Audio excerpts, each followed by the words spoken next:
नमस्कार, आप देख रहे हैं हर खबर। मैं हूं आपके साथ जागृति। इसी के साथ चलिए रुक कर लेते हैं बड़ी खबर की ओर। इस वक्त बड़ी खबर आ रही है सोनीपत से, जहां एमएसपी की मांग को लेकर पैदल मार्च निकाला गया। जंतर मंतर के लिए निकले किसान, वहीं पुलिस ने किसानों को सिंघू बॉर्डर पर रोका।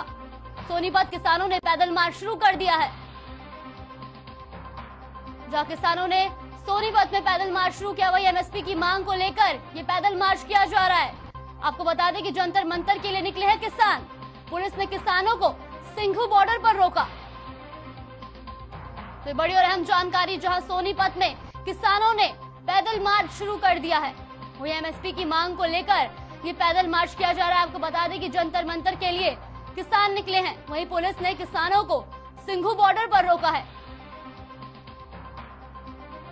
तो ये बड़ी खबर सोनीपत से, जहां किसानों ने पैदल मार्च शुरू कर दिया है। वहीं एमएसपी की मांग को लेकर ये पैदल मार्च किया जा रहा है।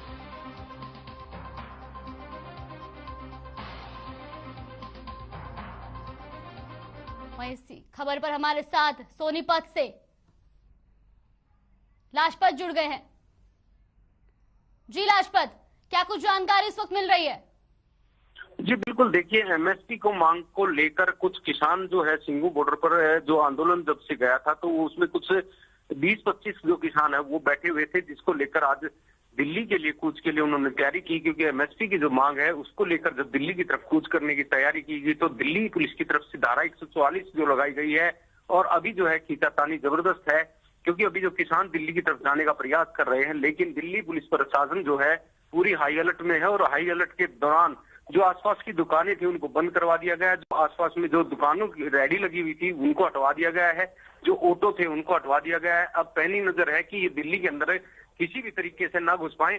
वही हालात फिर बन चुके हैं जो पहले किसान आंदोलन में बने थे। क्योंकि आपको बता दें कि जब पहली बार भी ऐसा ही हुआ था, कुछ किसान आगे आए थे, लेकिन जब दिल्ली पुलिस ने भी पहले से बैरिकेड लगाए थे, लेकिन आज जो बैरिकेड जो बाद में लगे हैं, धारा 144 का जो पालन करते हुए सभी जो आसपास की दुकानें उनको बंद करवाना शुरू कर दिया है। और ऐसा नहीं है कि दिल्ली पुलिस कोई भी कोताही नहीं बरतना चाहती, क्योंकि आपको पता है कि आंदोलन जो है वो काफी लंबा चला, ताकि जो है इस तरह की जो अब आगे घटना ना हो, इसलिए धारा 144 का उल्लंघन न होने दिया जाए। जी लाजपत, तो पहले से क्या इस पैदल मार्च की जानकारी नहीं थी प्रशासन को? जी बिल्कुल, जानकारी जरूर थी, लेकिन प्रशासन हाई अलर्ट में मूड में है और लगातार जो है अभी प्रयासरत में है कि दिल्ली के अंदर कैसे न कैसे कुछ ना होने दिया जाए। जी, तो जिस तरीके से आप देखा जा रहा है कि पैदल मार्च निकाला गया, कितने किसान इस वक्त उस पैदल मार्च में मौजूद हैं? जी अभी जो किसान 20 से 21 किसान हैं। अभी जो आसपास के जो और लोग हैं वो शायद इकट्ठा हो सकते हैं इस आंदोलन को मजबूती देने के लिए, क्योंकि जो एमएसपी की मांग है वो मजबूती से, ताकि दिल्ली के अंदर जो पैदल मार्च करके जंतर मंतर पर जाने का मन है। जी, तो अभी किसानों की तरफ से कोई प्रतिक्रिया सामने आई है, उनका क्या कुछ कहना है? जी बिल्कुल, किसानों ने कहा है कि हर मांग को लेकर हमारा अधिकार है कि हम दिल्ली के अंदर जाएं और जंतर मंतर पर अपनी बात रखें, लेकिन प्रशासन अभी टाइट दिखाई दे रहा है। जी, तो लाजपत हमारे साथ इस खबर पर बने रहिएगा, हम आपसे जानकारी लेते रहेंगे। तो जिस तरीके से, बहुत बहुत शुक्रिया लाजपत आपका हमारे साथ जुड़ने के लिए और तमाम जानकारी के लिए। तो जिस तरीके से अब किसानों ने पैदल मार्च शुरू कर दिया है, आपको बता दें एमएसपी की मांग को लेकर यह पैदल मार्च किया जा रहा है, जहां जंतर मंतर के लिए किसान निकले हैं। वहीं पुलिस ने किसानों को सिंघू बॉर्डर पर रोका है। तो सोनीपत में किसानों ने पैदल मार्च शुरू कर दिया। वहीं आपको बता दें कि एमएसपी की मांग को लेकर यह पैदल मार्च किया जा रहा है, जहां जंतर मंतर के लिए किसान निकले हैं। वहीं लोहे की जंजीर बांधकर जा रहे हैं जंतर मंतर। तो किसान लोहे की जंजीर बांधकर जंतर मंतर के लिए निकले हैं। आपको बता दें कि सोनीपत से खबर हम आपको बता रहे हैं, जहां किसानों ने पैदल मार्च शुरू कर दिया है। वही एमएसपी की मांग को लेकर किसान ये पैदल मार्च कर रहे हैं। साथ ही पुलिस ने किसानों को सिंघू बॉर्डर पर रोका है।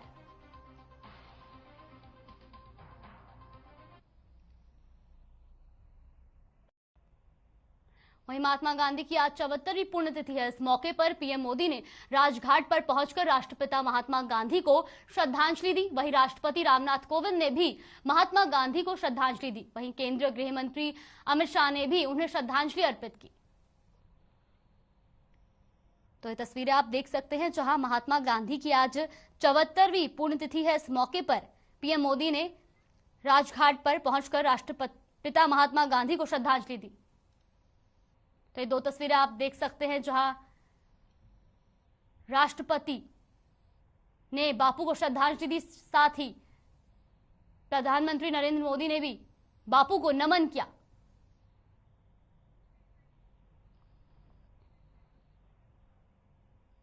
वहीं सीएम मनोहर लाल ने भी महात्मा गांधी की 74वीं पुण्यतिथि पर उनको नमन किया। सीएम मनोहर लाल ने ट्वीट कर लिखा कि सत्य, अहिंसा, त्याग और तपस्या की प्रतिमूर्ति राष्ट्रपिता महात्मा गांधी जी के स्मृति दिवस पर उन्हें श्रद्धापूर्ण नमन। बापू के विचार सदैव हमारा मार्गदर्शन करते रहेंगे।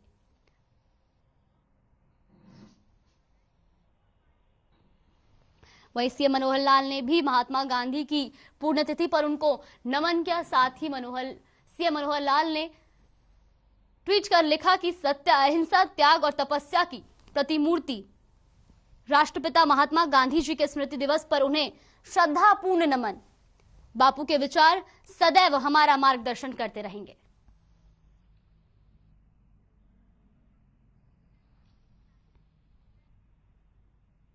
पीएम मोदी ने 2022 में पहली बार की मन की बात में पीएम मोदी ने बापू को याद किया और कहा कि नेताजी की डिजिटल प्रतिमा का स्वागत हुआ है। वहीं 30 जनवरी बापू की शिक्षा को याद करने का दिन है। साथ ही पीएम मोदी ने कहा कि शहीदों का योगदान अमर है, अमर जवान ज्योति अमर होने का प्रतीक है। इसके अलावा पीएम ने कहा कि 1 करोड़ बच्चों ने मुझे अपने मन की बात लिखकर भेजी है। कई बच्चों ने स्वच्छता और शिक्षा की बात की है।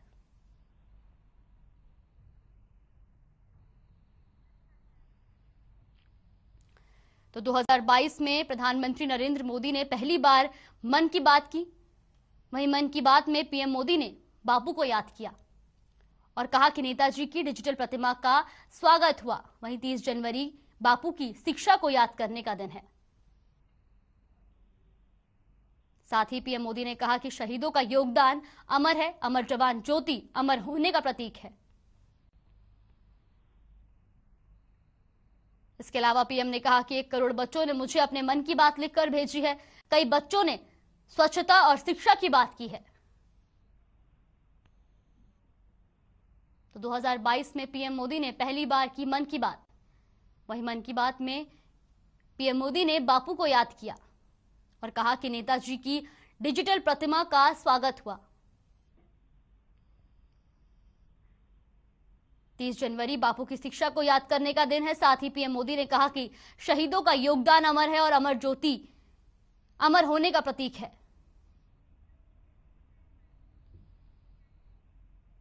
वहीं सीएम मनोहर लाल ने गुरुग्राम में देर रात एमसीजी ऑफिस का औचक निरीक्षण किया और रात में शहर की साफ सफाई करने वाली गाड़ियों के बारे में जानकारी ली। इसके बाद मुख्यमंत्री मनोहर लाल ने सेक्टर 39 में नगर निगम कार्यालय में भी छापा मारा और कंट्रोल रूम में जाकर रात में शहर में हो रही साफ सफाई के बारे में जानकारी ली। इसके साथ ही गाड़ियों और साफ सफाई में तैनात कर्मचारियों के बारे में जानकारी ली और ड्यूटी रोस्टर को भी चेक किया। इसके बाद सीएम ने कंट्रोल रूम में उपस्थित सभी कर्मचारियों से पूछताछ की। वहीं सीएम ने नगर निगम गुरुग्राम के आयुक्त को फोन कर बातचीत की। वहीं साफ सफाई और ड्यूटी रोस्टर के बारे में भी जानकारी ली। इसके बाद सीएम गुरुग्राम सेक्टर 44 में मौजूद जीएमडी कार्यालय पहुंचे, जहां सीएम ने integrated command and control centre पर छापेमारी करते हुए गुरुग्राम के कई सड़कों पर लगे सीसीटीवी कैमरों से जुड़ी जानकारी ली। वहीं ड्यूटी पर तैनात कर्मचारियों से बातचीत करते हुए सीएम ने पूछा कि चोरी हुए वाहनों को integrated command and control centre पर कैसे पकड़ा जाता है।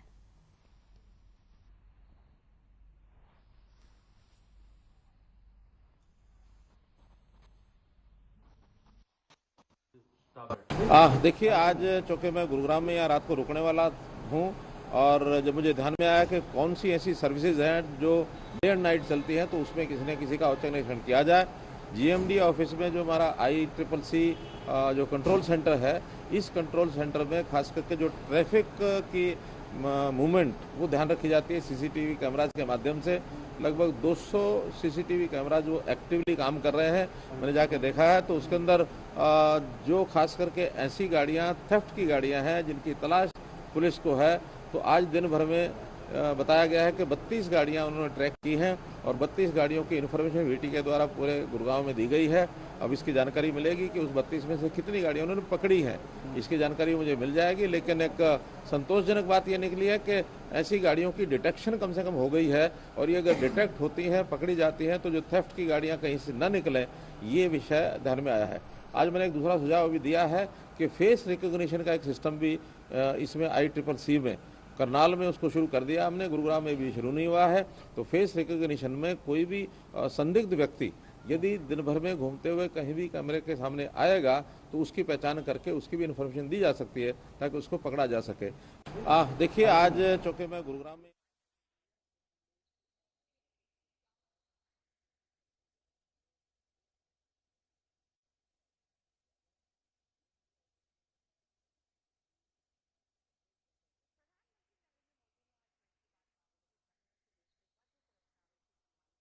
गुरुग्राम में देर रात MCG ऑफिस का औचक निरीक्षण किया और रात में शहर की साफ सफाई करने वाली गाड़ियों के बारे में जानकारी ली।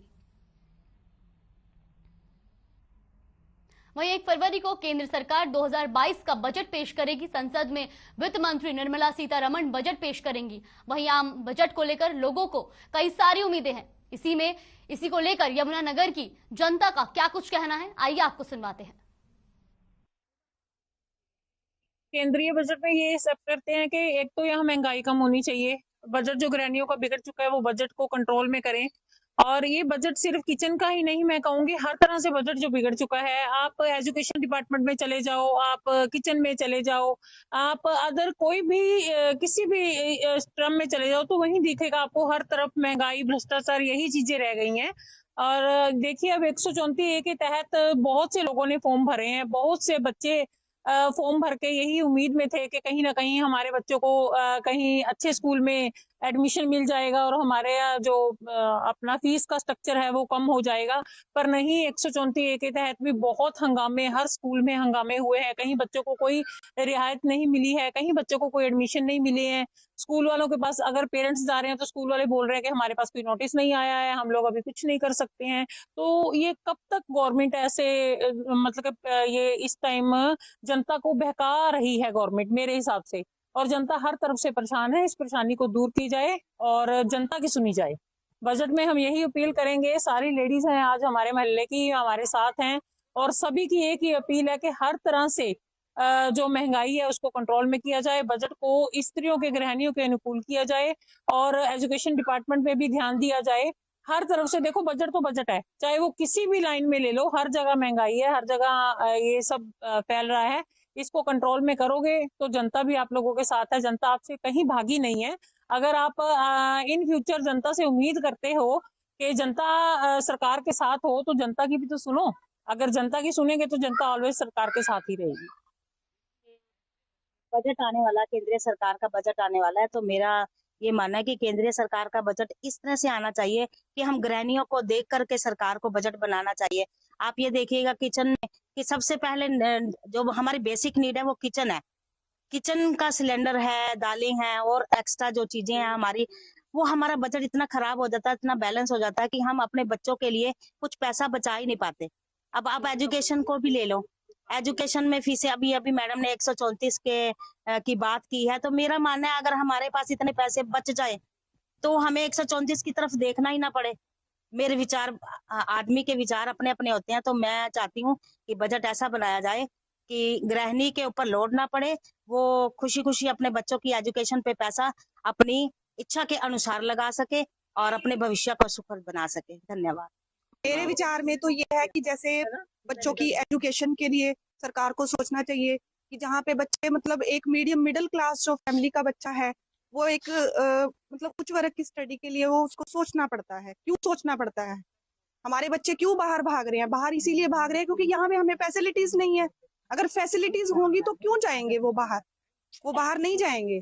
इसलिए मैं सरकार से यही अपील करना चाहूंगी कि वो प्लीज प्लीज प्लीज बच्चों की तरफ ध्यान दे। जो हमारा आज हमारे जो बच्चे हैं हमारे कल का भविष्य हैं। अगर हम उनकी तरफ ध्यान नहीं देंगे तो हमारा कल खत्म हो जाएगा।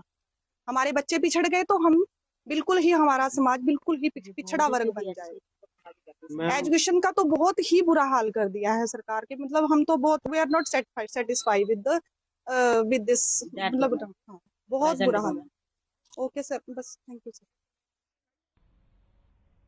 वक्त तो चला एक छोटे से ब्रेक का। ब्रेक के बाद फिर लौटेंगे खबरों के साथ।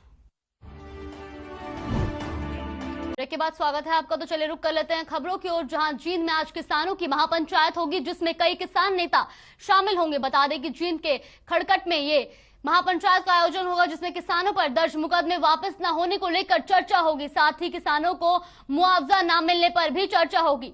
वहीं किसानों का कहना है कि किसान आंदोलन में जिन जिन किसानों पर मुकदमे दर्ज हुए थे, सरकार ने उनको वापस लेने का वादा किया था, जो अभी तक पूरा नहीं हुआ। इसी को लेकर महापंचायत का आयोजन किया। वहीं माना जा रहा है कि किसान आंदोलन को लेकर भी बड़ा फैसला ले सकते हैं। तो आज किसानों की महापंचायत होगी, जिसमें कई किसान नेता शामिल होंगे। आपको बता दें कि जींद के खटकड़ में ये महापंचायत का आयोजन हुआ है, वहीं जिसमें किसानों पर दर्ज मुकदमे वापस न होने को लेकर चर्चा होगी। साथ ही किसानों को मुआवजा न मिलने पर भी चर्चा होगी। किसानों का कहना है कि किसान आंदोलन में जिन जिन किसानों पर मुकदमे दर्ज थे, सरकार ने उनको वापस लेने का वादा किया था, जो अभी तक पूरा नहीं हुआ। इसी को लेकर महापंचायत का आयोजन किया। वहीं माना जा रहा है कि किसान आंदोलन को लेकर भी बड़ा फैसला ले सकते हैं। तो ये तस्वीरें जींद की, जहां किसानों की महापंचायत होगी, जिसमें कई किसान नेता भी शामिल होंगे।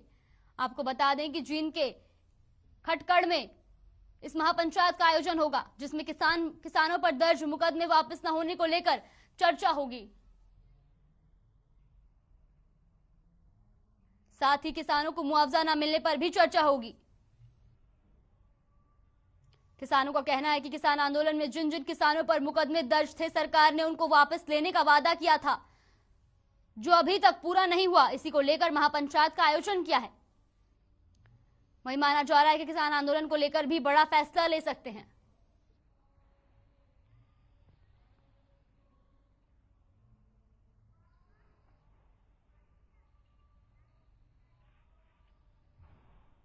तो वहीं आज सीएम युवाओं से लाइव संवाद करेंगे। चलिए आपको लिए चलते हैं, जहां सीएम आज युवाओं से संवाद करेंगे। घुटन महसूस ना हो जाए, लेकिन वो बंद करके उस बड़े ट्रंक में और लेकर के गए। और जब गए वहां जाके देखा संकट में फंस गए, तो किसी ने कहा कि अब तो वो जो बुजुर्ग साथ लाए उनसे पूछो, उनका अनुभव होगा। उन्होंने कहा कि ऐसे सब फंस गए। तो क्या फंस गए कि हमें तो 125 सेर यानी 5 सेर लड्डू एक आदमी कैसे खाएगा, खा ही नहीं सकता। तो बताओ कैसे करना होगा, वरना तो ये शादी नहीं होगी, शादी टूट जाएगी। उनका अच्छा इतना ही बात है कि क्या कि ठीक है आप जाओ, कह दो कि ठीक हम खाएंगे, लेकिन एक छोटी शर्त हमारी है। क्या कि एक बार में सिर्फ 5 सेर लड्डू लाओगे। 5 सेर लाओ और सब झपट पड़ो। इतने में वो फिर 5 सेर लाएगा, फिर झपट पड़ो, तो 25 बार लाने पड़ेंगे। और उन्होंने यही किया कि एक एक बार लाते रहे, खाते रहे, लाते रहे, खाते रहे। और जब 20 धड़ी आ गए, बाकी 5 धड़ी बची, तब उनको शंका हुई कि भी इनका दिमाग तो नहीं है, ये तो किसी न किसी बुजुर्ग का अनुभव है जो उन्होंने उसको बताया है। तो कहने का भाव ये है कि हमें युवकों को बहुत सी बातें ध्यान रखनी होती हैं। ना अपना व्यवहार बचपन की तरह करो, ना व्यवहार अपना ऐसा करो कि बुजुर्ग ही नाराज हो जाए। बुजुर्गों से सीखना, बच्चों को प्यार देना, और फिर अपने जीवन को एक सार्थक जीवन की तरह अपना विकास कैसे हो, उस विकास में हमारी शिक्षा है, उस विकास में हमारा अपना यानी स्किलिंग है, उस विकास में हम आगे कैसे बढ़ें, और आगे बढ़ करके भी जीवन को इस ढंग से संस्कारित करें कि केवल अपने लिए नहीं, हम दूसरों के लिए भी जिए। यानी चीजों को अपने लिए संग्रह करना एक काम हो सकता है, how to collect for yourself, इसके बजाय how to distribute among the people, लोगों को कैसे यानी एक प्रकार से उनका सेवा कर सकें। हमारे जीवन की जो ऊर्जा है, इस ऊर्जा को हम परहित के लिए कैसे लगाएं, ये एक संस्कार लेकर के आगे बढ़ेंगे। जीवन यापन में बहुत से ऐसे विषय आएंगे, मोड़ आएंगे, उन मोड़ पर कैसे रास्ता निकालना और कैसे एक सफल जीवन देश और समाज के लिए जीना। मुझे कुल मिलाकर के आपसे प्रारंभ में इतनी बात करनी थी। अब मुझे पता है कि आपके मन में बहुत से ऐसे विषय होंगे जो आपको, किसी को प्रदेश के बारे में, किसी को समाज के बारे में, किसी को किसी समस्या के बारे में, किसी को युवाओं के बारे में, किसी को मेरे बारे में, किसी को मैं, हमारी जो बहन है इस कार्यक्रम का जो आयोजन कर रही है सिमरन बहन, तो सिमरन जी से कहूंगा कि आगे का कार्यक्रम वो अपने हिसाब से चलाए। आपका बहुत बहुत शुक्रिया मनोहर सर। और आपके ये शब्द जो हैं उन्होंने मुझे भी अचंभित कर दिया है। मेरे लिए भी आज बहुत कुछ सीखने को था इसमें और मुझे बहुत अच्छा लगा। और खास करके आपकी ये सारथी वाली जो बात थी वो तो मुझे बहुत ही अच्छी लगी। और कहानियां कहानियां सुनाने का भी इतना बेहतरीन एक्सपीरियंस है आपको। हैट्स ऑफ, सलाम है आपकी सोच को, मुझे बहुत बहुत अच्छा लगा। ये तो किसी न किसी बुजुर्ग का लाने पड़ेंगे और उन्होंने यही किया कि एक एक बार लाते रहे, खाते रहे, लाते रहे, खाते रहे, और जब 20 घड़ी आ गए, बाकी 5 घड़ी बची, तब उनको शंका हुई कि भी इनका दिमाग तो नहीं है, ये तो किसी न किसी बुजुर्ग का लाने पड़ेंगे। और उन्होंने यही किया कि एक एक बार लाते रहे, खाते रहे, लाते रहे, खाते रहे, और जब 20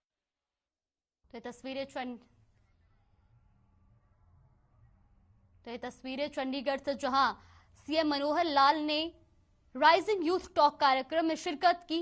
साथ ही सीएम ने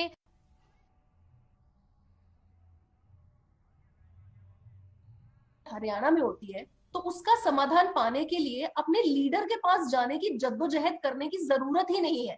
हमारे टेक्नो सीएम ने हमारे लिए सीएम विंडो नाम का एक बेहतरीन इनिशिएटिव शुरू करके छोटी से छोटी, बड़ी से बड़ी प्रॉब्लम वहां पर लिखने को कही है और उसकी सुनवाई भी वहीं पर है। मतलब आप टेक्नो सीएम है सर, तो आपका इनिशिएटिव ये जो सीएम विंडो है उसमें आप कितना इन्वॉल्व हैं, और मैं इसके बारे में काफी हद तक जानती हूँ। मेरे काफी सूत्र हैं जिन्होंने मुझे बताया है, लेकिन मैं चाहूंगी कि आप हमारे युवाओं को इस सीएम विंडो के बारे में थोड़ा और विस्तृत तरीके से बताएं।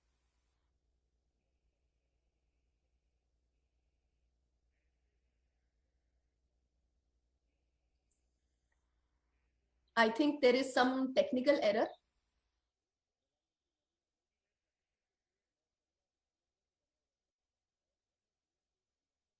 तो आज सीएम मनोहर लाल ने चंडीगढ़ में युवाओं के साथ बातचीत की। आपको बता दें कि सीएम मनोहर लाल ने राइजिंग यूथ टॉक कार्यक्रम में जहां प्रदेश के युवाओं से बातचीत की, वहीं उन्होंने कहा कि देश का भविष्य है आज का युवा।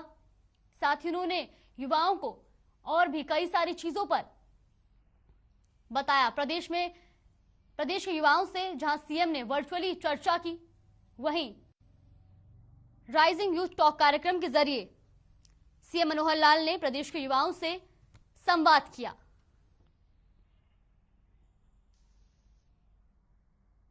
तो ये तस्वीरें हमने आपको दिखाई चंडीगढ़ से, जहां आज सीएम मनोहर लाल ने वर्चुअली तरीके से राइजिंग यूथ टॉक कार्यक्रम में हिस्सा लिया। साथ ही प्रदेश के युवाओं से सीएम ने खास बातचीत भी करी।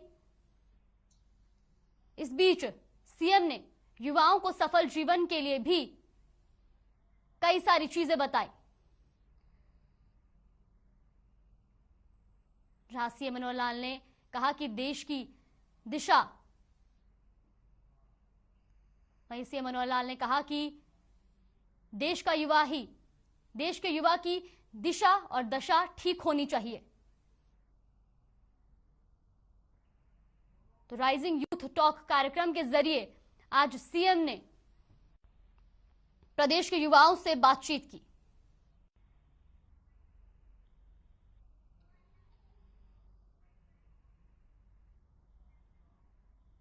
फिलहाल के लिए इस बुलेटिन में बस इतना ही। खबरों में बने रहने के लिए देखते रहिए हर खबर।